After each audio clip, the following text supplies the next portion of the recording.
I've just played about, I don't know, 20 minutes of Dead Island 2, a couple of different classes. What's your score? My score, were we competing? You'd say we were competing, right? I think I got 40, 45 in the last one. Yeah, he got 75, I think. So That's not too bad. My best currently is 124. This interview is off to a terrible start. So, Well, I get a lot of practice. Of course.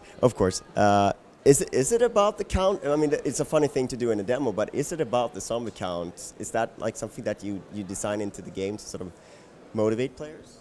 That actually, the counter, we built a demo for Gamescom, which is like a walled off small area of the LA map. And we were pretty much done last week, and then this counter somehow turned up in the game. So one of the programmers put it in, because we track that anyway, for other stuff, like spawning zombies and everything. And then he basically convinced one of the UI guys to do a counter. And it just took off from there. So it wasn't really planned. But it was so much fun, because all of a sudden our playtests in the studio were full. Everybody said, no, another round, and oh, you have more. So we decided to leave it in, because if it's fun, who am I to argue?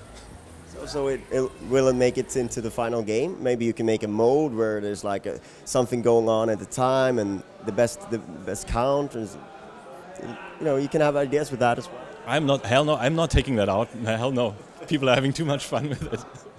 So let's talk about the two classes we played. We played as the Berserker and the Speeder or the Runner or Speeder. Yes. So Berserker and Speeder, we have 4 classes, and the Berserker is your basic tank. Big tall dude, used to be a fireman, now he is a hero of the apocalypse. And the other girl is a Speeder, super fast, damage dealer, kind of assassin type. We wanted to do the classes that they're pretty easy to get into right from the start, and also that we don't have a limitation what you can play. Because like one of our number one rules in the studio is never do anything that keeps people from playing together.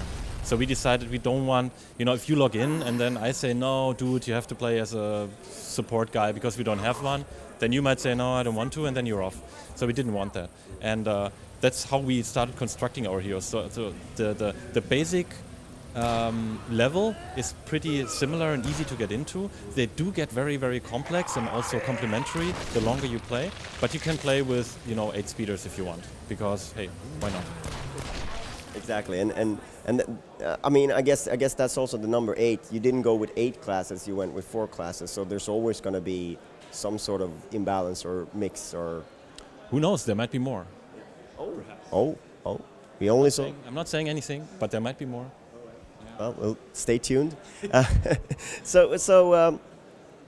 guess sort of some of the pillars of Dead Island is that cooperative experience. Another pillar is sort of the crafting and the sort of the being able to just go nuts with the different weapons and stuff. And we didn't really get to see that in the demo because it was sort of locked down to what you could unlock, and you wanted to show us certain things.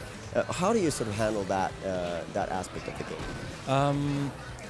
I think the main difference is that we took out the workbench, so now you can craft anywhere. Because again, rule number 1, if we're playing together and then I say, let's kill zombies, and you say, no, I have to go crafting. And then we cannot play together, and we want to get rid of that. So now you can do it in the menu, much faster, and you could do it anywhere. And we also added a little bit more stuff that you can do. So you can modify weapons. You can not only construct them, but afterwards you can also modify them. So we have 2 ways you can change the way the weapon works. One is handling, which is like, how fast it swings. There are some special moves you can unlock for every weapon, and things like that. And the other one is an effect mod. So you can stick that onto, I think, every weapon in the game. Well, pretty much every weapon you can modify with, flame, electricity. Then we have freezing, which is currently my favorite. Freezes zombies, and then you hit them shoot them with a shotgun, and they go into 1,000 pieces. Currently my favorite. With a sledgehammer. Oh yes, very nice. So we try to give you more opportunity to make the weapon your own. Kind of like, because some people like playing with with a melee weapon in one hand and a gun in the other hand. Some people like to go dual wield with guns. Some people have like sledgehammers, like big two-handed weapons, and we want that you don't lose out on the modifications, because if you have a sledgehammer and you feel left out because you cannot use the poison mod with your favorite weapon, again, a reason not to play with other people.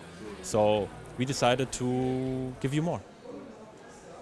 I have to say the tone of this game is entirely different than Spec Ops: The Line. It's like two different worlds. But you can see, and I think once my cameraman spotted this little quote in there from I believe we didn't recognize them, or we didn't identify the movie, but some biker movie also in a Massive Attack song. Is that sort of, because of course you don't want to have a serious tone, but is that sort of, is there still sort of does it still tingle your sort of narrative nerve, if you will? Like you're doing this that's quite different. One thing that we're bringing over, which we as a studio learned on Spec Ops, is how we use music. Because I personally, I think, not polishing my own apple here, but I think that worked really well in Spec Ops. You know, the way music kicked off when you did something and it enhanced the mood or contrasted it. And the cool thing is that by the use of music, you can create either a comedy or kind of like an absurd situation. You know, killing, like in one demo that we did internally, we had you were slaughtering zombies left and right, and during that, if you could turn on the music. There was like a DJ stand or whatever, and then "Love Is in the Air" came on. So, and that was just running, and it turned and then somebody else made balloons rain from the ceiling, and that turned the whole situation into, you know, an absurd comedy, kind of like Zombieland. Like, it's serious and brutal, and you're slaughtering zombies left and right, but still it has this slight absurdity to it, which I guess you could call it gallows humor. Dead Island 2 is not a comedy like Pie in the Face and Funny Faces. So the people in there, they are serious. You know, they like what they do, but they're not maniacs. But still, like Zombieland, you know, if you put this slight tinge on it, you can make it stand out a little bit more.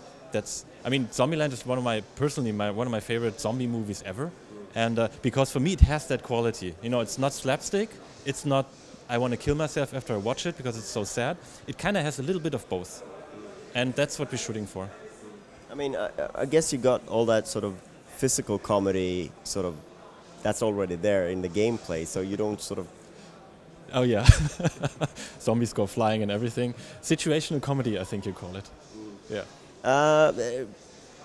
Speaking of that, what's it like transitioning to the new gen of consoles for you guys, and sort of where do you feel that affords you in terms of the development? Personally, I really like it. I like, you know, the cutting edge of the bleeding tip of the whatever thing, like working with new technology. Before I joined Jaeger, I was at Crytek, same thing, kind of like, you know, technology. And Jaeger works super close with Epic.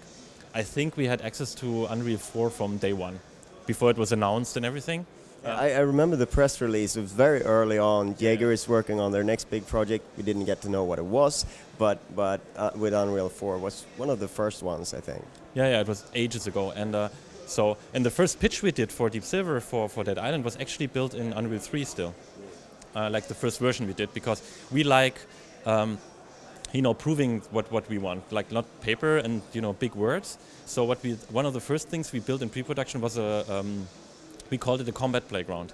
You know, also a small scene where we had one character with a bunch of weapons and a bunch of zombies, and there was no crafting and no narrative or cutscenes or shit like that. It was just pure combat. And because we said, this is what you do 80% of the game, that has to be exactly right. And also hit the right tone, because that is a challenge, you know? No matter how you portray it, it also is influenced by technology. Going back to your original question, then in Unreal 4 we could afford, I think, 8 zombies on screen at the same time, like roughly, that's the guidance. And then we switched to Unreal 4 and all of a sudden we could have 30. And that, as you can imagine, that changes the gameplay dramatically. Because before, you could take more time with individual zombies. But all of a sudden, you know, you started hacking at one, and the other 39 were already pounding on you. So we needed to change the way the combat flows and the weapon work, and you work with other characters. So the game changed slightly, and that also... And then we started doing these over-the-top moves, you know, swing the sledgehammer and 20 zombies go flying, which is a cool moment in itself, but also it fits with what the technology can do. Oh, and a funny story is that we actually ran into a limit of the engine early on. You know, we built, after the combat prototype, we switched and started building like proper levels, and we built LA, and it was super big. You know, the level designers, if you don't watch them, levels grow.